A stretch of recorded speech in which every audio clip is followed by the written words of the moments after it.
जिस मन पर शब्दों का आक्रमण हो, मन तो निरंतर एक खोज में खोया रहता है। तो कभी तीर्थ स्थलों पर, कभी मंदिरों में, कभी वन में, किंतु जो वो खोज रहा होता है वो कभी मिलता नहीं, क्योंकि मन तो अभी भी स्थिर नहीं। वो व्यक्ति जहां भी रहे पुत्र, जहां भी जाए और जहां भी खोजे। तुमने भी सदैव शब्दों पर ध्यान दिया है कार्तिक, भले ही वो मेरे शब्द हो या किसी और की। तुम्हारी प्रतिक्रिया तो उन शब्दों पर ही आती, और जो मन केवल शब्दों को सुनता है वो उसके निहित अर्थ से स्वयं वंचित रह जाता।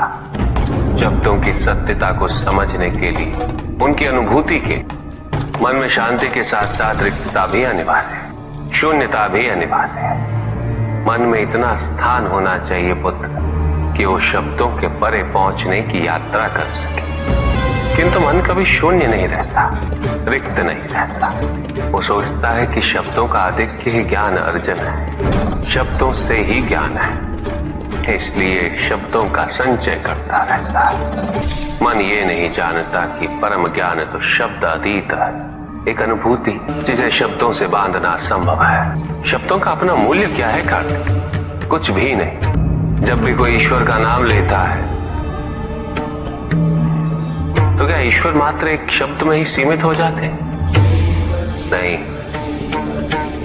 यहां शब्द सत्य नहीं, सत्य है वो अनुभूति जो इन शब्दों में विद्यमान है। यदि शब्द ही सत्य होते तो मात्र भोजन कह देने से व्यक्ति की क्षुधा शांत हो जाती। इसीलिए महत्ता शब्दों की नहीं पुत्र,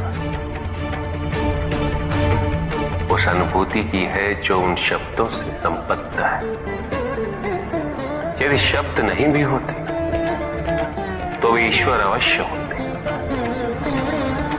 यदि शब्द नहीं भी होते तो सुख और दुख की अनुभूति अवश्य होती, जल की शीतलता की अनुभूति होती, सूर्य की ऊष्मा और चंद्र की शीतलता की अनुभूति होती, प्रेम की अनुभूति होती। किंतु यदि अनुभूतियां ना हो तो शब्द निरर्थक है। शब्दों से तृप्त हो जाना ज्ञान का अंत है,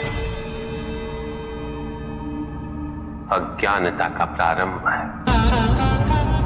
ज्ञानी वही है जिसके पास अनुभूतियां, अनुभव, और उसके लिए मन को शांत व रिक्त तो करना ही पड़ेगा पुत्र।